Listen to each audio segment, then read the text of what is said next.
Okay, Council, we're live. Good evening, Council and staff, ladies and gentlemen who are watching us on our live stream. Welcome to this evening's Committee of Adjustment for March the 9th, 2021. We are live tonight, streaming through our YouTube channel, and of course the agenda is available on our website. With that, I will call the meeting to order. I need a motion for the adoption of the agenda, please, as presented. Councillor Richardson, Councillor McCormack, comments or questions?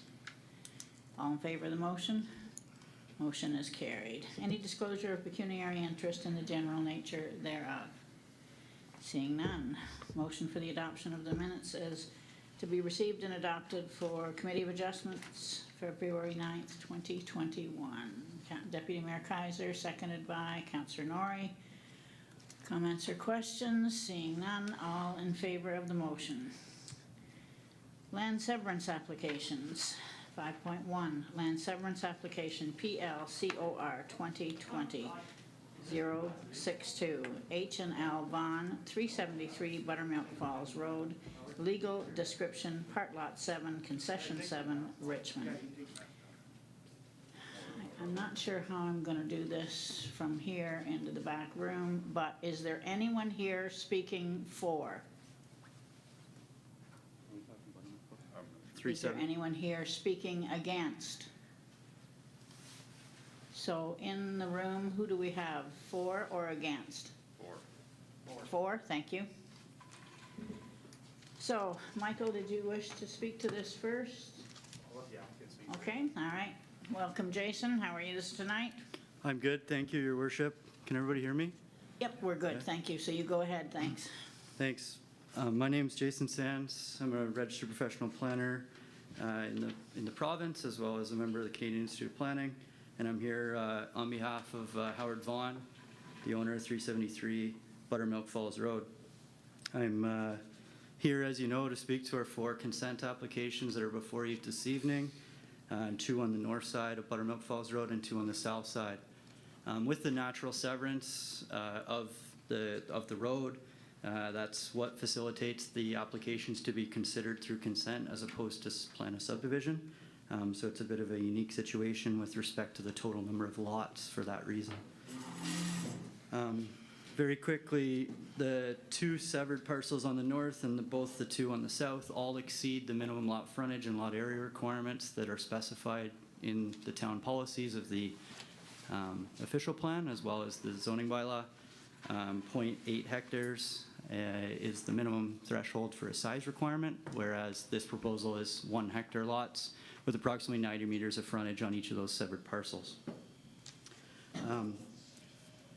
From a planning perspective, these applications were reviewed to look at conformity with the 2020 provincial policy statement, the County of Lennox and Addington's official plan, the town's OP, as well as the zoning bylaw, and OMAFRA's publication 853, given the fact that it's a rural setting with some livestock facilities in the neighboring vicinity of the property.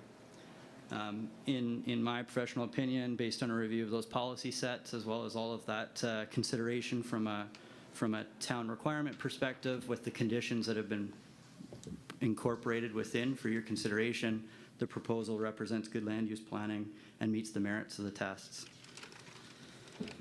All that being said, it's recognized that some members of the community who reside in the area have noted some concerns.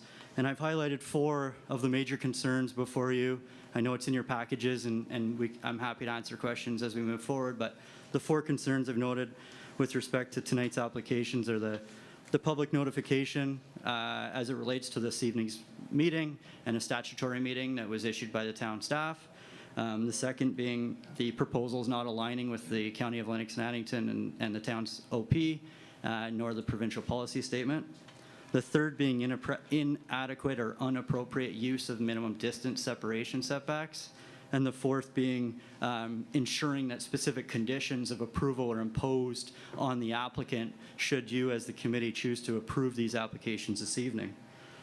The first comment and concern that I would note, and I spoke to there, speaks to inadequate public notice for this evening's meeting.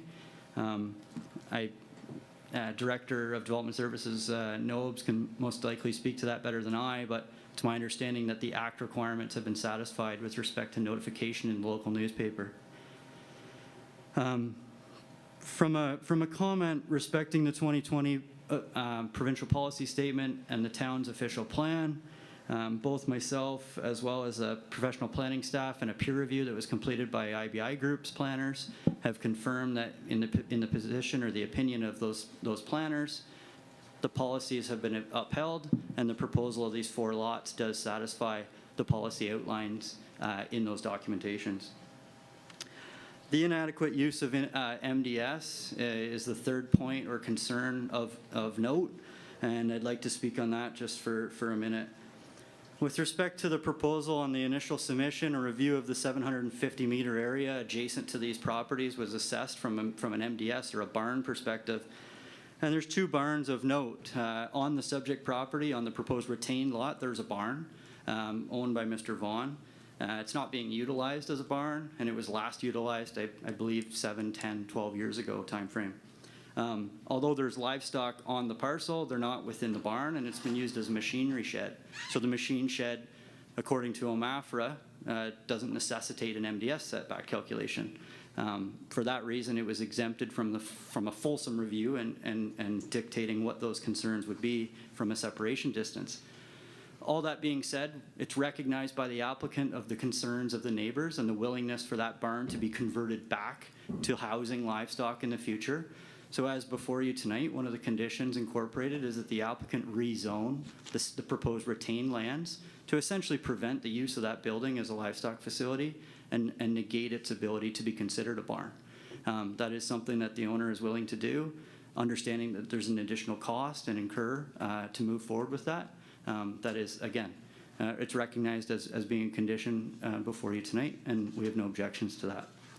Secondly, directly east of the subject property at 299 Buttermilk Falls Road, there's an existing barn that is in a dire state, and the owners of 299 Buttermilk Falls Road authored a letter and submitted to you as part of your package, a letter of support, noting that that barn was to be demolished in the near future. As it was noted by the planners, the peer review comments from IBI Group, that that barn, to ensure that it's not going to pose any challenges and the intent of the owner is to demolish, then let's write it in as a condition of the consent that it shall be demolished in advance of the issues of the certificate of officials for the new lot creation.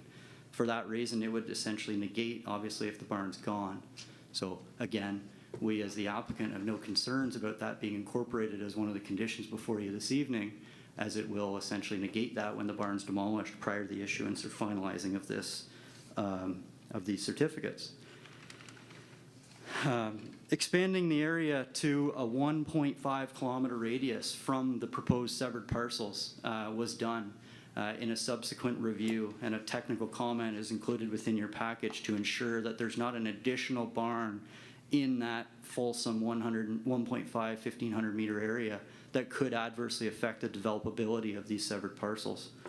There were 3 barns noted within that area, all of which came back with an approximate setback of 350 to 400 meters, so by nowhere close affecting that developability with that 800 meter setback range to the severed parcels. So I just wanted to provide that as it was noted as a concern with respect to MDS. In my opinion, all the guidelines of OMAFRA, specifically publication 853, have been upheld. All of the barns have been calculated using the AgriSuite software to ensure that there's compliance with respect to this development. And I'm not therefore not understanding where there would be an inaccuracy with respect to the barns. The fourth comment or concern that I noted here is a specific comment and concern related to the conditions that you have before you. Respecting that rural development in this area in Eastern Ontario is completed on private services, so individual wells and septics. It's understood by the applicant that there'll be a necessity to install a well on every individual severed parcel. And going above and beyond the installation of a well and demonstrating conformance with the Ministry D55 guideline set, There's also a necessity to, based on the commentary included or conditions concluded, there's also inclusion of a hydrogeology test. So a hydrogeological study is required based on the drilling of each of those wells, with data loggers that would be incorporated in neighboring wells to ensure that the drawdown rates of the neighboring wells are not therefore affected based on the pumping tests and the quantity flows of those wells on the severed lots. So just pointing that out, that it has been incorporated as a condition on all 4 severances, and the applicant's aware of that. We have no concern with respect to demonstrating that conformance, and obviously having a residence on the retained lot, it's not something that the applicant really wants to see of issue either. So it's definitely in the best interest of the public. Just in summary, following that, technical review incorporated Quinte Conservation.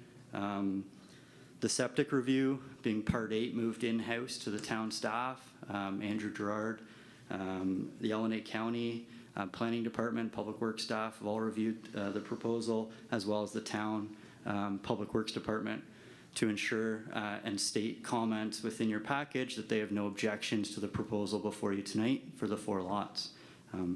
I think that the 7 conditions that have been incorporated on each of the severed parcels are satisfactory to ensure that the policy tests of your documentation are upheld, and that there would not be an adverse effect of any neighboring property should these lots be approved and development move forward.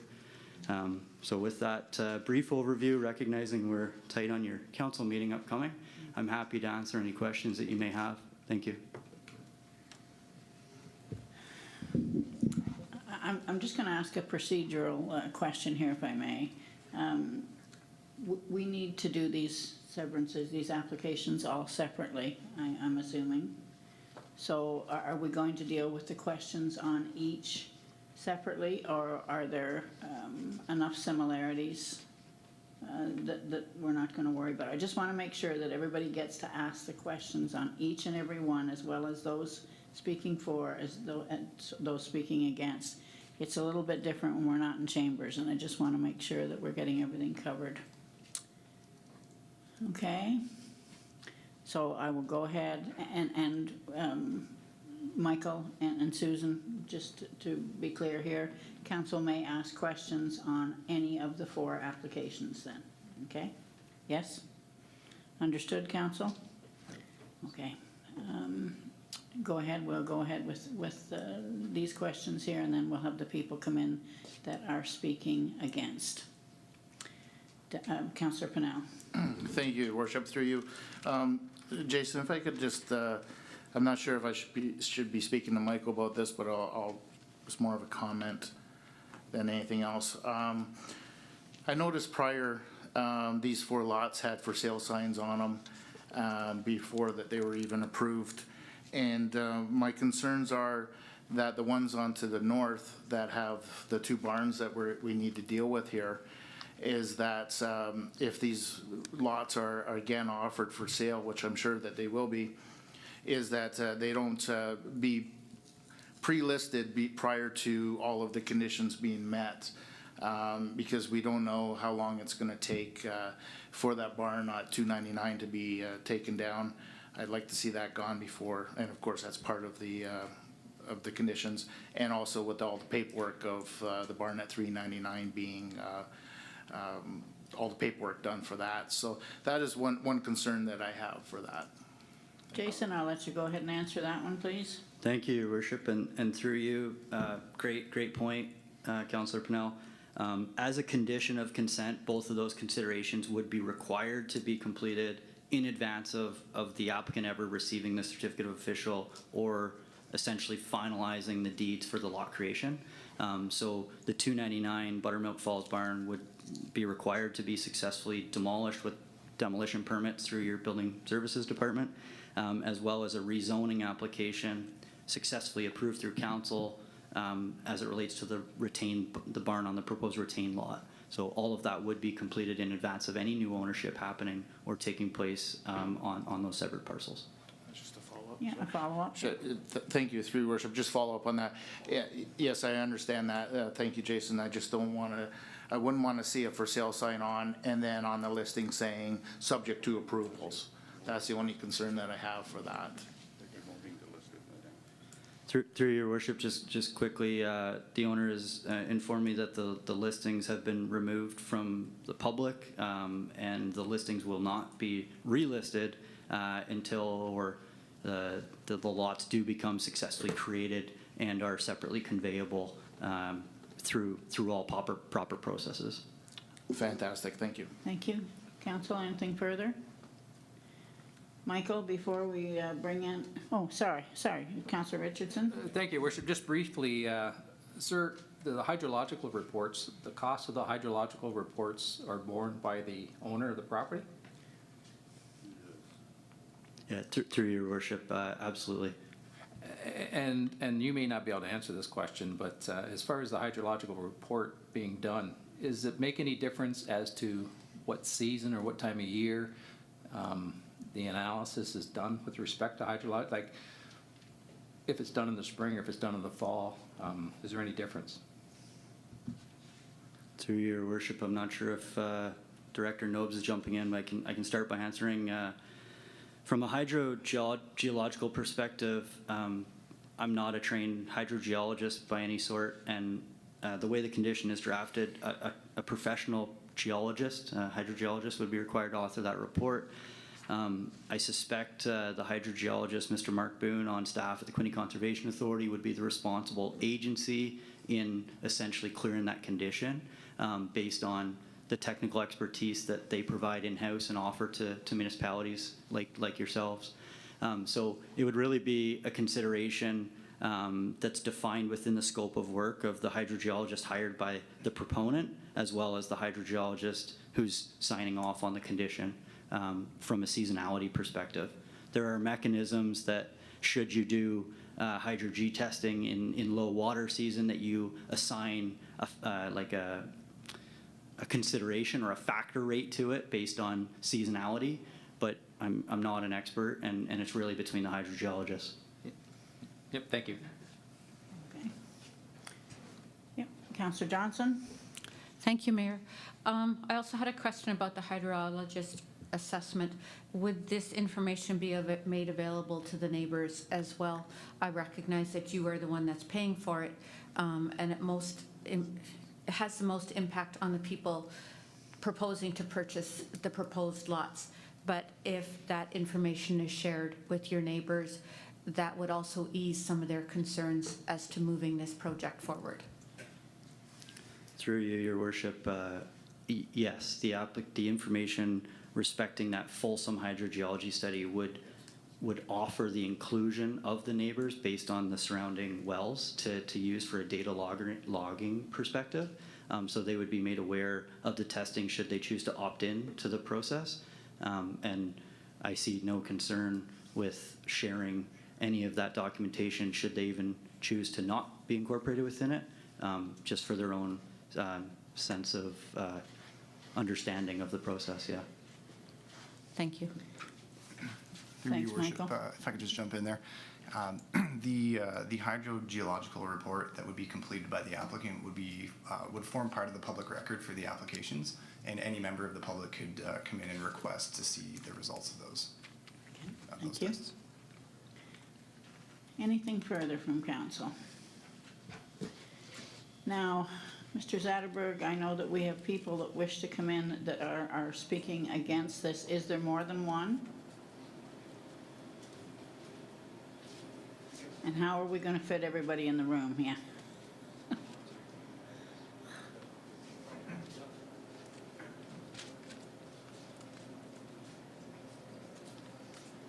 Hi there, if you could just state your name, please, and thank you. Paul Salmon at 304 Buttermilk Falls Road. Thanks, Paul.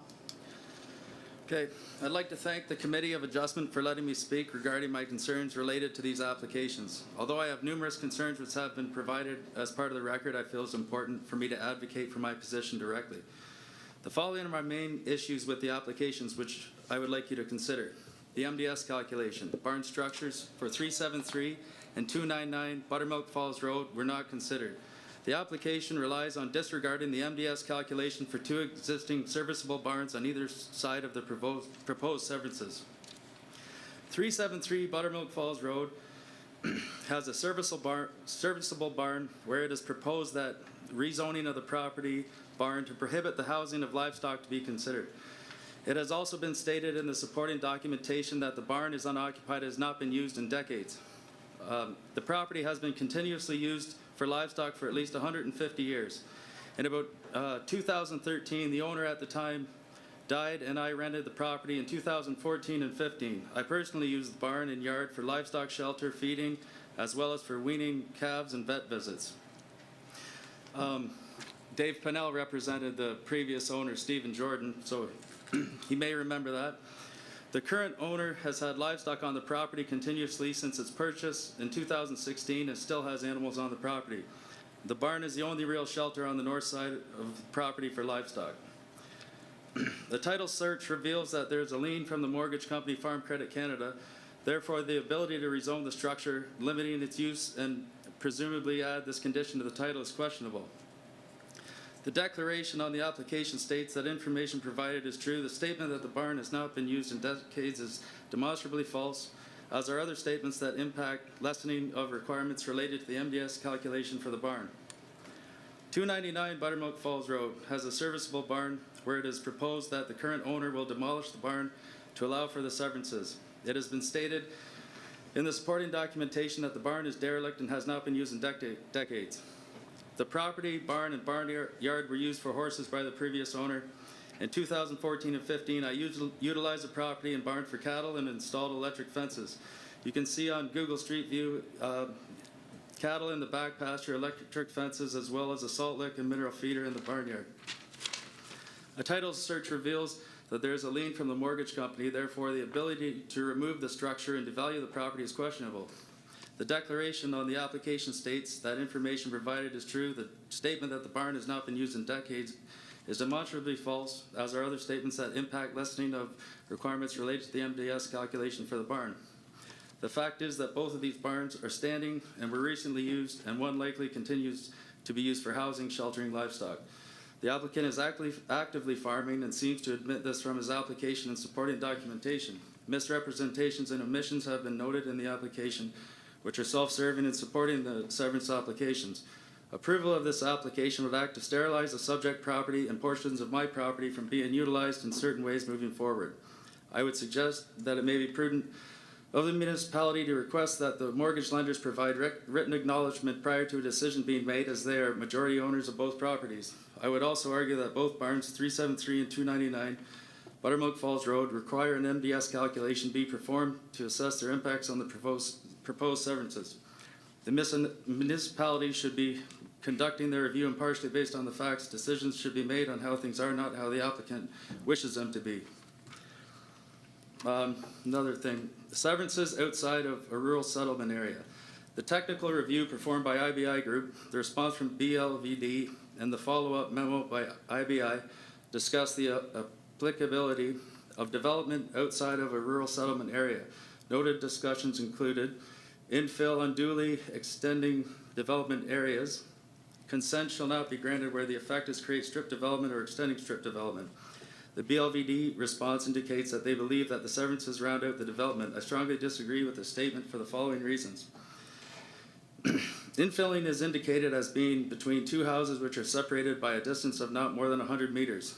What is proposed on the north and south sides is splitting a half lot of 185 to 200 meters in two and putting two houses in each. The distance is greater than 100 meters, so it is not infilling. North side of Buttermilk Falls Road, there is a 1.15 kilometer gap between residence driveways, of which I own 425 meters of frontage. South side of Buttermilk Falls Road, there's an 800 meter gap between residence driveways, of which I own 760 meters of frontage. Proposed severances do not unduly extend the Forest Mills Hamlet boundary. They leapfrog undeveloped land and establish an unofficial new rural settlement area without any of the benefits. Consents should have the effect of infilling in existing developed areas or result in the rounding out of developed areas and not of unduly extending development areas. IBI indicated that should is permissive and leaves room for discretion. I would argue that if there is discretion, then the rounding out of development areas should be with lots in keeping with the neighboring properties. Therefore, density should not be higher than those adjacent. This would seek to address some of the well water concerns. Discussion that 2.9 kilometers west of the subject properties is Deserano Road. There is no settlement area located at the boundary between Tyndonega and Richmond, or the former Richmond, I should say, at or near Buttermilk Falls Road, and as such, this is irrelevant. Regarding strip development, the subject lots north side are approximately 270 meters deep, of which the intent is to sever 110 meters deep along frontage. On the south side, the subject lot is 600 meters with the intent to sever 106 meters deep along frontage. Further south to the Salmon River is another approximately 300 meter of land which currently only has access through the southern parcel. The relatively narrow depth from frontage relative to the lots is not in keeping with the existing property fabric of adjacent properties. This unofficial rural settlement area, if approved, would hinder existing farming operation by sterilizing permissible farming uses. In designated rural settlement areas, viability of farming use and impacts to existing use would have been studied to confirm impacts. These applications have not undergone such an assessment. Impacts to wells and septic. The proposed developments would have 4 new wells and septic systems in between 3 existing properties. Shallow wells run dry in July and August annually, and cisterns need to be filled. Deep wells in the area are likely to contain sulfur. Should these severances be approved, I would likely need to dig a new well and get a treatment system to make the water drinkable. This is a cost to me and not the municipality nor the applicant. In summary, an MDS calculation should be done on both barns given their existing permissible uses. Acknowledgement of the lenders that they are aware of the proposed action that will affect properties that they have a financial interest in, namely prohibiting livestock housing in one barn and demolition of another. Severances, as requested, do not meet the definition of infill development and are more appropriate in a designated rural settlement area. If severances are being considered, discretion should be used to consider them in context with adjacent property sizes and density. Density of the development would severely strain wells and supply of water in the area. Thank you for your consideration. Thank you. Thank you, Paul. Do you want a copy of his statements? Yeah. Paul, could you leave that behind for Brant to so we'll have it as a copy of Yes, the records, I can. please? Yes. Would you like to take any questions from council? If they have any, sure. Okay, council, any questions of Paul? And remember that he's standing here on his own. He doesn't have a planner with him, so, okay? Nor do I, your worship. Okay. Just a question, what's traditional in the area for wells, dug or drilled? Well, if you want decent water, you have a dug well. Yeah, If you want horrid sulfur water, you have a drilled well. And a lot of the wells in the area have horrible, horrible water. So if you go down too deep, that's what you're gonna get. all right, thanks. Okay. Anything else? Michael, do you wish to, oh, sorry, did you have your hand up, Councillor Pennell? Sorry. Thank you, through your worship. Paul, how you doing? Good, how are you? Just got a question for you. I know that you have cattle and stuff. Are you using a barn at all right now? No, I winter livestock in the timber, in the woods. Right. But, no, at the moment I do not. Okay, great, thank you. Yeah, Councillor Richardson? Yep, just briefly, what do you do for irrigation or water for your livestock? What do I do for irrigation? I have a nose pump. And in your opinion, how will this affect that? How will that affect that? I believe it would drop the water table. I believe it would put a strain on livestock water for sure. Anything further of council? Michael, did you have anything to add to Mr. Salmon's comments? Okay.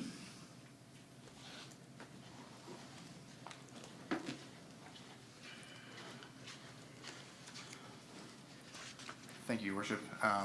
Regarding the concerns about water, I believe that's going to be adequately addressed through the hydrogeological study that's been incorporated as a condition, along with Quinte Conservation Review and applicable sign-off for that, for those studies. So if there is not a great result of those studies, then Quinte Conservation likely would not provide any sort of sign-off, which then would negate the creation of the lots ultimately.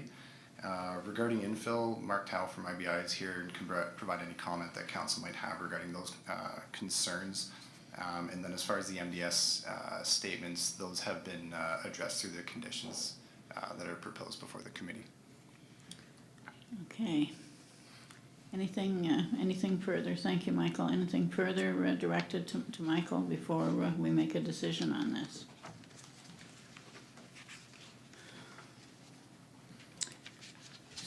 Go ahead, Councillor Pennell. Through your worship, I'm not sure about this, but what do we do or how do we handle this claim of the farm credit? Is that something that we even need to know about? I'm going to direct that to Michael, thanks. I'll default to Mark from IBI, but my understanding is that if Farm Credit Canada holds a mortgage on the property, they're not necessarily the owner of the property. The owner is Mr. Vaughan, and he has made application. So the owner has made the application, and I don't believe that we need the sign off from a mortgage company. Thank you. If I'm incorrect, Mr. Tao can Mark, did you wish to make a comment with that, please? I just want to make sure everything's out here so we can talk about it, please.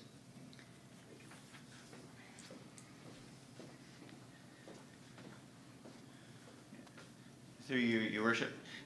So in giving notice for applications, usually if there's any mortgagees on title, they would also be sent notice as well. So if it's a bank or something else. So on the application form, there's a listing you would say if there's any liens on the property, including mortgages, then you have to list who the bank or the creditor happens to be, and then the municipality could give notice to the creditor along with all the other people who would be given notice. So in that event, then the bank could make comment, but it's certainly not atypical to have a mortgage on a property when it's severed, and the developer or whoever the owner is would have to dispose of the mortgage as part of the disposal of the land.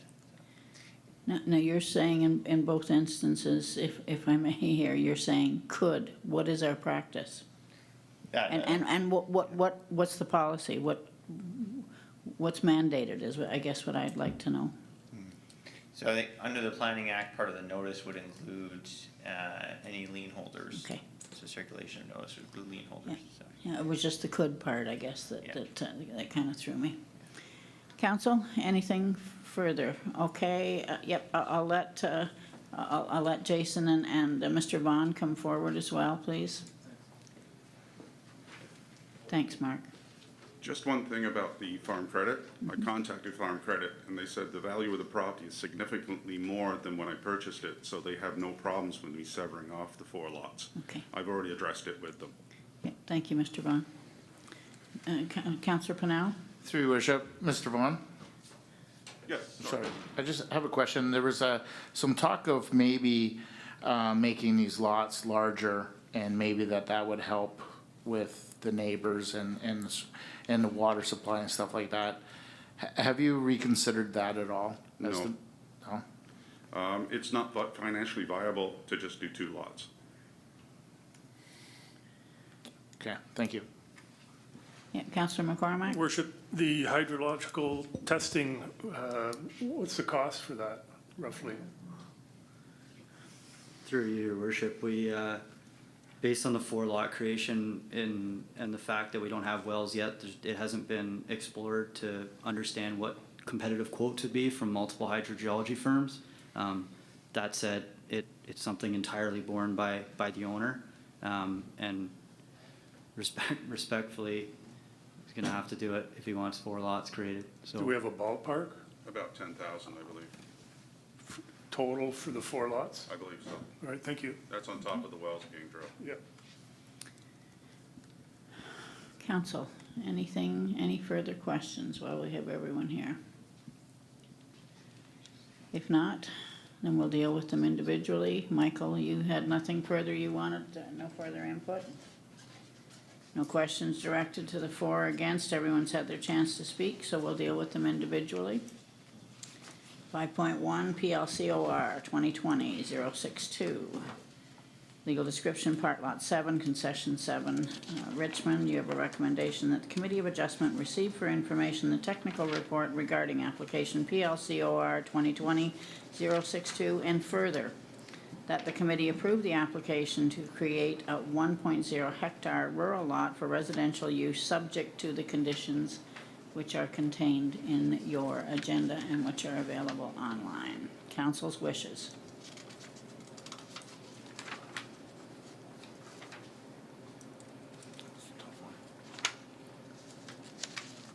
I move staff recommendation. Staff recommendation moved by Deputy Mayor Kaiser, seconded by Councillor Johnson. Comments or questions? If not, I will call the question. All in favor of the motion? Motion is carried unanimously. Thank you. 5.2, land severance application PLCOR 2020-063. H&J Vaughan, 373 Buttermilk Falls Road. Legal description, Part Lot 7, Concession 7, Richmond. You have a recommendation before you that the Committee of Adjustment receive for information the technical report regarding application PLCOR 2020-063, and further, that the committee approve the application to create a 1.0 hectare rural lot for residential use, subject to the conditions as laid out in your agenda and as available online. Council's wishes. Councillor McCormack, move recommendation. Yes, Yep. Worship. Seconded by Councillor Norrie.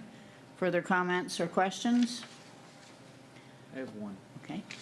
My only comment is, and this sort of came up as we were discussing, as questions were going about between council and staff prior to tonight's meeting, and one of the concerns raised was about the condition of Buttermilk Falls Road. So I'm going to make sure I say it on record that I hope that our senior staff is paying attention, and that if these lots we're on number 2 now, likely to be approved, all 4, that Buttermilk Falls Road certainly should be migrating up the list of roads of consideration for future works or in the near term. And I just want to make sure I said that out loud before we continue. Okay, thank you, so noted.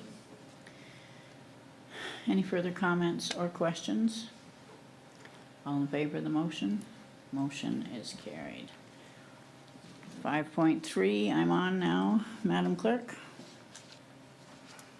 Yep. Land severance application, PLCOR 2020-064, H&J Vaughan, Buttermilk Falls Road, south of 373 Buttermilk Falls Road. Legal description, Part Lot 7, Concession 7, Richmond.